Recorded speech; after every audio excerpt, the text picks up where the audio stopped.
미국의 한 도시에 에이즈로 고통받고 있었던 한 여인이 있었습니다. 이 여인 젊은 날에 너무나 방탕한 삶을 살아서 고칠 수 없는 이와 같은 불치병에 걸리고 말았습니다. 혼자 살다 혼자 아파서 죽으면 별 문제가 없겠죠. 그런데 그 여인에게는 아주 이쁜 귀여운 어린 딸이 하나 있었습니다.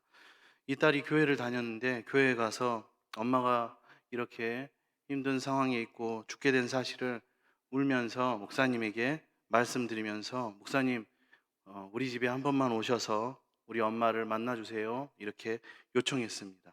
엄마가 죽기 전에 예수님을 믿고 천국 갈 수 있도록, 하나님 나라에 갈 수 있도록 해주세요, 이렇게 목사님께 어린 딸이 부탁했습니다. 그러자 그 아이의 어린 손을 붙잡고 목사님께서 그 집을 신방했습니다. 그런데 그 여인이 목사님을 반갑게 받아들이지 않고 차갑게 그 목사님을 대했습니다. 왜냐하면 저는 하나님을 믿지 않습니다. 저는 제가 지은 죄가 있기 때문에 이렇게 몹쓸 병에 걸렸고 이렇게 죽는 것은 너무나 당연하다고 자책하는 마음으로 자기는 이제는 더 이상 변화할 수 없는, 새로워질 수 없는 것임을 스스로가 스스로에게 인정하고 목사님의 다가오심을, 또 신방하심을, 또 목사님의 위로하심을 거부했던 것입니다. 목사님, 돌아가세요. 이제 저는 더 이상 가망이 없습니다, 이렇게 말했을 때 목사님께서 이렇게 말했습니다. 어, 돌아가겠습니다. 그런데 한마디만 하겠습니다. 저기 벽 위에 걸려있는 저 아이의 사진은, 어, 저 사진 속 아이는 누구입니까? 이렇게 물어봤습니다. 그러자 그 여인이, 저 사진 속 아이가 바로 목사님과 함께 온 제 딸입니다. 이쁘네요. 이쁘죠? 사랑스럽네요. 네, 사랑스럽죠. 그런데 만약 당신의 딸이 엄마 말을 듣지 않고 나가서 놀다가 몹쓸병에 걸리면 당신은 당신의 딸을 버리실 건가요? 하고 목사님께서 그 여인에게 물어봤습니다. 그러자 여인은 펄쩍 뛰면서, 아니요, 무슨 말씀입니까? 하나밖에 없는 제 딸인데 제가 어떻게 내 말을 안 듣는다, 그리고 몹쓸병에 걸렸다 해서 제가 제 딸을 버리겠습니까?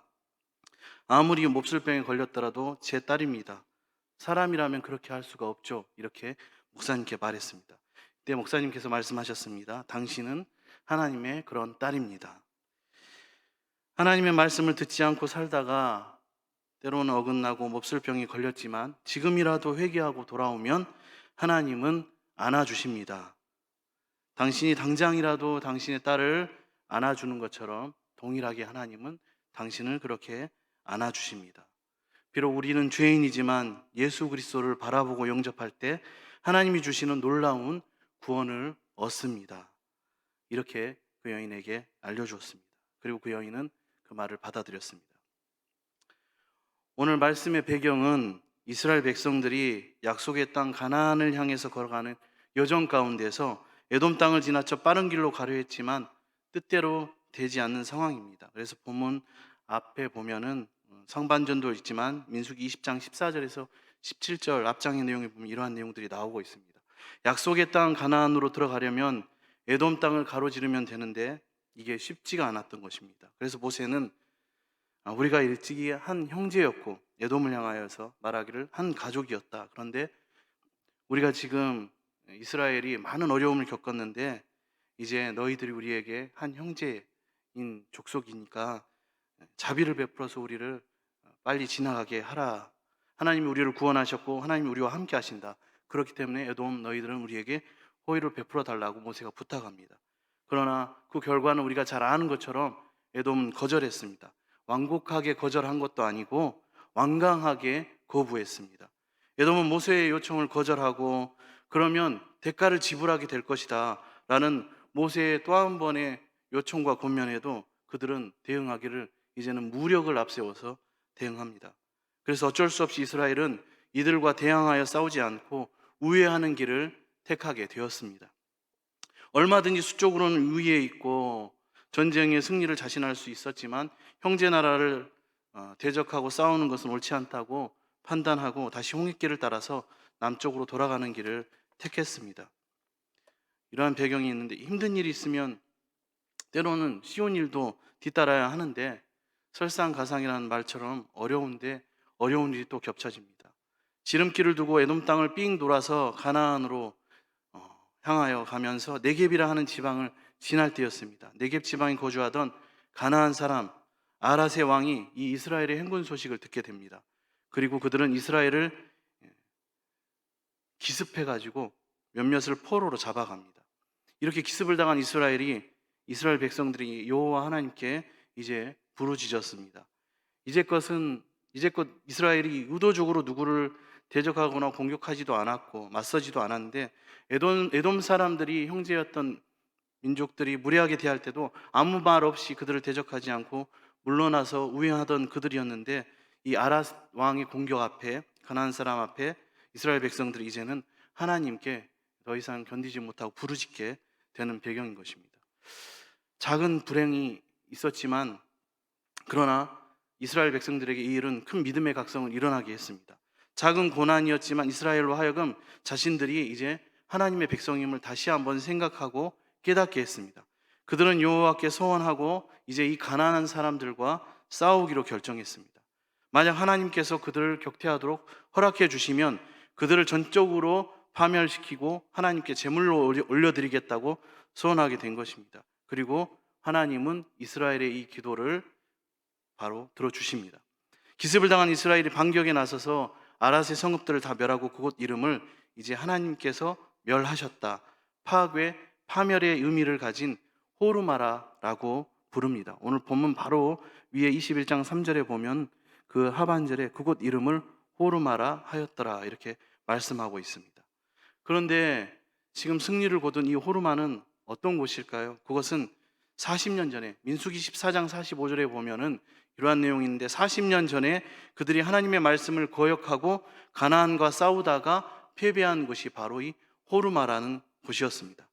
그런데 40년이 지난 지금 이 같은 장소에서 하나님의 은혜로 하나님께서 이스라엘 백성들의 기도를 들어주심으로 승리를 하게 된 것입니다. 분명 똑같은 장소 그리고 똑같은 민족이 싸웠습니다. 그런데 그 결과가 다르게 나타났습니다. 이것은 누가 싸웠는가, 출애굽 1세대가 싸웠는지 2세대가 싸웠는지가 중요한 것이 아니라 하나님을 의지했는가, 2세대 사람들이 하나님께 붙어 있는가, 하나님께서 그들과 함께 하시는가 아닌가의 차이점이 바로 이 결과의 차이점이었습니다. 똑같은 장소에서 경험했던 패배와 승리는 그들에게 이는 곧 하나님을 의지하는 것이 승리의 비결이라는 중요한 교훈을 얻게 했습니다. 그런데 성경은 이곳의 사람을 아랏의 사람이라 말하지 않고 3절에 가나안 사람이라고 부릅니다. 왜 그럴까요? 이것은 앞으로 일어날 가나안 전쟁까지도, 앞으로 치르게 될 가나안 전쟁까지도 하나님께서 인도하시고 승리하게 하실 것을 미리 약속해 주시는 말씀이기 때문입니다. 이제 모든 전투에서 승리하게 될 것이다 라는 하나님의 약속입니다. 이렇게 승리의 기쁨과 은혜를 맛본 이스라엘은 감사하며 그 감사함 속에서 그들의 행진을 이어가야 했었습니다. 그렇게 하는 것이 옳다고 우리는 생각되어집니다. 분명 같은 장소에서 하나님 의지하는 이 세대가 승리를 맛보았으니 앞으로는 그 선조들의 모습과는 다른 모습을 우리에게 기대하게 합니다. 그러나 안타깝게도 이들도 하나님 주시는 승리를 경험한 지 얼마 지나지 않아서 어리석은 선조들과 같은 길을 걷게 되고 말았습니다. 호르마에서 바로 가나안으로 직진하지 못하고 에돔 땅을 우회하는 여정 때문에 마음이 상합니다. 이 정도 능력이면, 그리고 이 정도 힘이면, 이 정도 규모면 얼마든지 에돔을 정복하고 가나안으로 나갈 수 있는데 왜 이렇게 답답하게 이처럼 힘든 일을 선택하는 것인가 라는 불평이 가득한 마음이 그들 선조들이 그랬던 것처럼 똑같은 마음이 들기 시작합니다. 가뜩이나 힘든데 맨날 먹는 것은 만나뿐이다. 만나가 아니면 살 수 없는 존재들이 이제 맨날 먹는 것은 만나뿐이다. 불평합니다. 그러다가 또 폭발합니다. 다시 예전의 이스라엘의 모습으로 돌아가고 마는 것입니다. 환경과 상황을 넘어서 보호하시는 하나님, 그리고 하나님 세우신 지도자 모세를 향해 원망합니다. 언약이 소중하다. 아무리 언약이 소중하다 해도 지긋지긋한 지금 당장 이 현실, 육신의 피로함, 그리고 자신들의 이 피곤함보다 중요하지 않다고 생각합니다. 어찌하여 우리를 애굽에서 인도하여 내어서 이 광야에서 죽게 하는가? 이곳에는 먹을 것도 없고 물도 없도다. 우리 마음이 이 하찮은 음식을 싫어하노라. 5절에서 말씀하고 있습니다. 하나님이 허락하신 음식에 대한 번태감, 혐오, 물의 부족이 가져온 이 원망은 이제는 하나님이 내려주시는 은혜도 다 하찮은 것으로 치부해버리고 이제 출애굽 구원 자체에 대한 불평으로 금세 확장되고 말았습니다. 이것은 매일매일 만나를 주시는 하나님에 대한 도전이었고 또 광야에서 생명을 보호하시는 하나님을 부정하는 일이었습니다.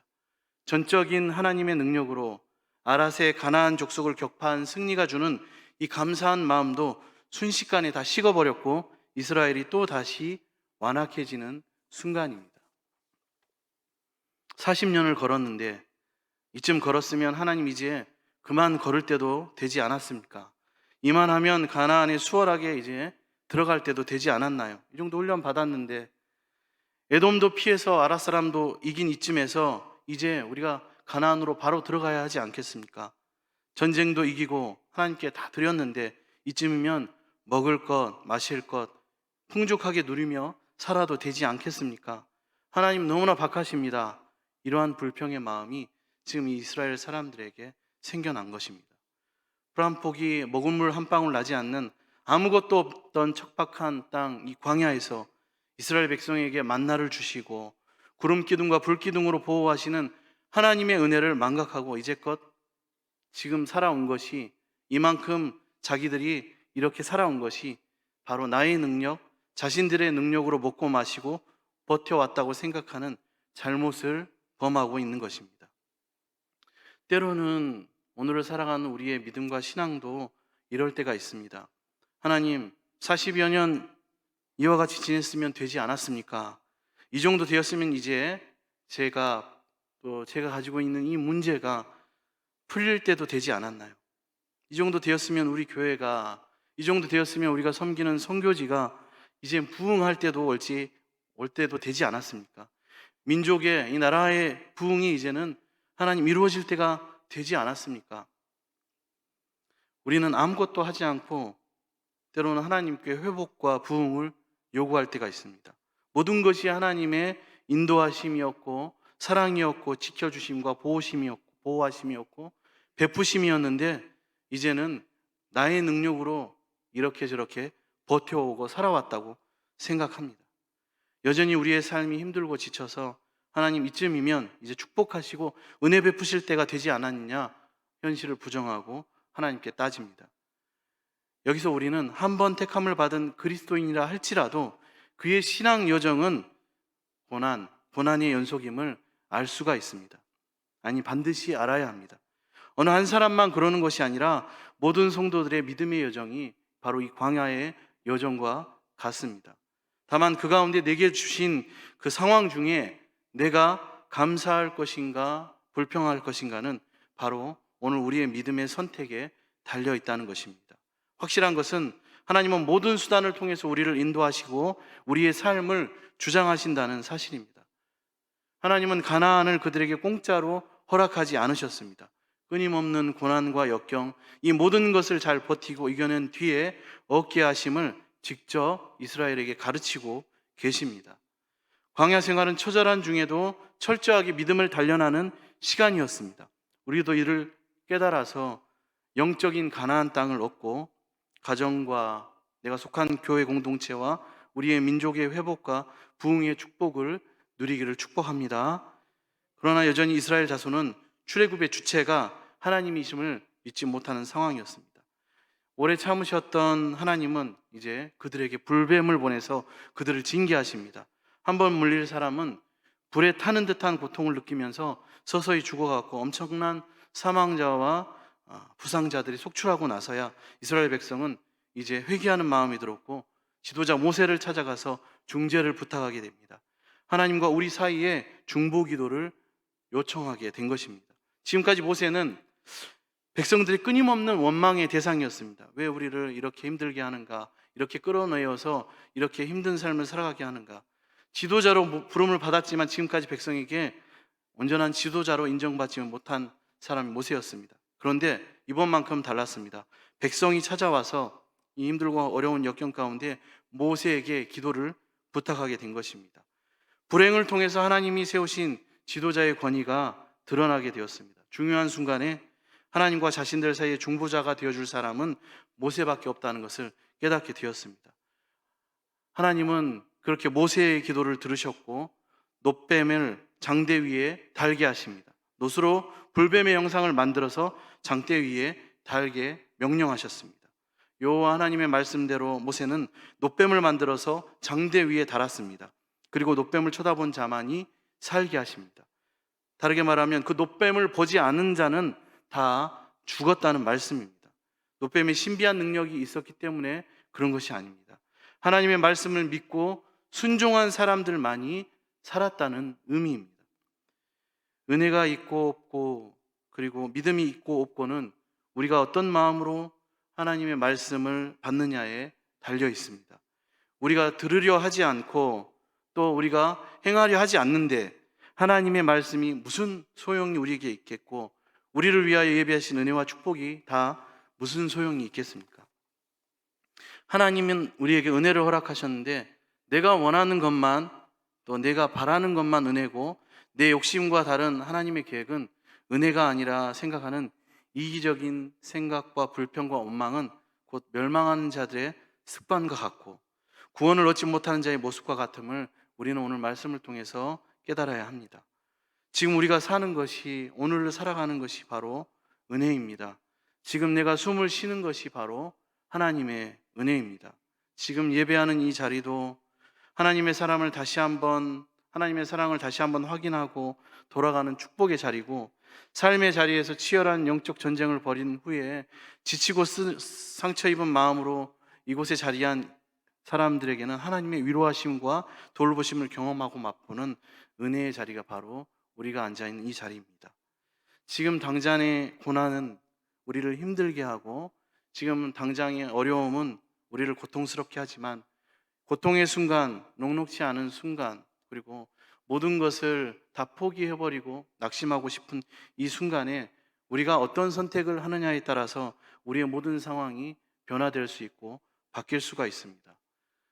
목사님의 신방을 거부했던 이 여인이 다시 하나님의 사랑을 받아들인 순간 그의 모든 것이 다 새롭게 변화되었습니다. 이스라엘 백성들이 이제껏 지도자를 대적하고 하나님 불평했지만 그래도 하나님을 다시 의지하고 회개하고자 하는 마음을 갖는 순간 그들의 삶이 변화되게 된 것이죠. 오늘 예배하는 우리가 하나님을 선택하고 힘들고 어려운 상황이 있다면 그 상황에 우리가 좌절하지 않고 주님을 선택하게 된다면 지금은 고통스럽지만 그 선택을 통하여서 하나님은 우리를 고난에서 축복으로, 패배에서 승리로, 힘들고 어려운 곳에서 평안과 평강과 담대함으로 우리를 변화시켜 주시고 이끌어 주시는 분이십니다. 이분의 은혜가 우리 가운데 가득하기를 원합니다. 우리가 구원받는 길은 바로 그 하나님을, 모든 것을 순식간에 변화시켜 주시는 그 하나님을 믿는 것밖에 없습니다. 하나님의 말씀을 믿고 순종하는 길 외에는 다른 길은 없습니다. 하나님의 음성을 듣고 하나님을 신뢰할 때 패배의 땅 호르마는 이제 승리의 땅 호르마가 되고 죽음의 불뱀은 구원의 놋뱀이 되었음을 우리는 오늘 말씀을 통해서 알 수 있고 기억해야만 합니다. 이미 구원받은 이스라엘 백성이 기억할 것이 아니라 바로 오늘 예배하는 앞으로 남은 삶을 살아가야 한 저와 여러분 우리 모두가 기억해야 하는 사실이 바로 이 복음의 말씀입니다. 하나님을 믿고 하나님 말씀을 의지하는 자는 승리합니다. 반드시 하나님이 제시하신 구원의 방편을 따르는 자는 살게 됩니다. 생명을 얻는 비결은 예전이나 지금이나 또 앞으로도 다름이 없습니다. 똑같습니다. 광야에서 놋뱀을 바라본 사람들이 살아난 것처럼 바로 십자가에 달리신 예수 그리스도를 보는 사람은 구원을 받습니다. 오늘 살고 있는 우리에게 예수님은 이렇게 말씀하십니다. 요한복음 3장 14절에서 15절 말씀에 모세가 광야에서 뱀을 든 것 같이 인자도 들려야 하리니 이는 그를 믿는 자마다 영생을 얻게 하려 하심이니라. 아멘. 십자가와 놋뱀 사건을 연결하심으로 예수 그리스도를, 예수님을 바라보는 자는 누구나 산다, 누구나 축복의 자리로 나아간다. 누구나 생명의 자리로 변화된다라고 우리에게 말씀하십니다. 이것은 너무나 당연해서 단순하게 여겨지는 사람도 있을 것이고, 또는 반대로 우리가 지은 행위로, 지은 죄가 얼마나 많은데, 내 죄가 얼마나 큰데 단순히 내가 그냥 믿는다고만 해서 구원을 얻을 수 있는지 의심하는 사람도 있을 것입니다. 그러나 사람이 짓는 죄 가운데 가장 큰 죄는 행위로 짓는 죄가 아니라 하나님의 아들인 예수 그리스도를 믿지 않는 것입니다. 이것을 안다면, 예수님을 믿는다는 것은, 예수 그리스도를 믿는다는 것은 하나님 말씀에 순종하는 가장 큰 비결이고, 하나님 말씀에 가장 크게 순종하는 큰 순종이라고 할 수 있습니다. 누구든지 예수를 하나님의 아들이라 시인하면 하나님이 그 안에 계시고 그도 하나님 안에 거하느니라. 이 말씀이 우리 가운데 가득 차기를 원합니다. 이 말씀이 우리 마음 가운데 새겨지고 믿어지기를 축복합니다. 또 이 말씀을 믿는다라면 우리는 이 사실을 나만 아는 것이 아니라 우리 주변 사람들에게 반드시 가르치고 전해야 합니다. 믿는다면 이제 믿는 우리는 이 놀라운 사실을 전해야 합니다. 모세가 불뱀에 물려 죽어가는 백성을 위해서 중보하고 기도한 것처럼, 이 시간에도 예수님을 알지 못해 죽어가는 사람들, 우리의 형제와 자매들과 동료들을 불쌍히 여기며, 또 선교지의 수많은 그 영혼들을 불쌍히 여기며 우리는 기도해야 합니다. 모세가 놋뱀을 만들고 그것을 바라봐야지 산다고 외친 것처럼, 우리 역시 십자가에 달린 어린 양 예수를 쳐다보라고, 그분을 바라봐야만 살아갈 수 있다고, 제대로 살 수 있다고, 우리도 이 고난 주간 그리고 종려 주일에 사순절을 지내며 부활주의를 앞두며 우리도 그렇게 외치며 증거해야만 합니다. 우리의 간절한 외침과 우리의 기도 가운데 예수 그리스도를 알지 못하는 모든 이들이 예수 그리스도를 바라보고 살아나는 기적을 함께 경험하는 놀라운 은혜가 우리 구산 동북교회 가득 차기를 축복합니다. 기도하겠습니다. 사랑의 하나님, 이제까지 인도하신 하나님 은혜에 감사를 드립니다. 우리의 힘과 능력으로는 아무것도 할 수 없음을 인정합니다. 우리에게 말씀과 삶을 허락하여 주시고 때마다 공급해 주신 은혜를 기억하며 우리의 남은 삶을 주님께만 맡겨드리기 원합니다. 인생의 광야에서 더욱더 하나님만을 바라보며 역사하시고 섭리하시며 선한 결과로 바꾸시고 변화시키시는 하나님의 인도하심을 믿습니다. 이제부터는 모든 순간 오직 예수 그리스도만을 바라보고 의지할 수 있도록 우리의 믿음을 주장하여 주시옵소서. 그리고 허락하신 믿음으로 주님의 말씀과 은혜의 복을 전하는 복된 하나님의 자녀된 삶이 되도록 인도하여 주시옵소서. 그렇게 우리를 인도하실 주님 감사드리며 십자가 사랑 예수 그리스도의 이름으로 기도드립니다. 아멘.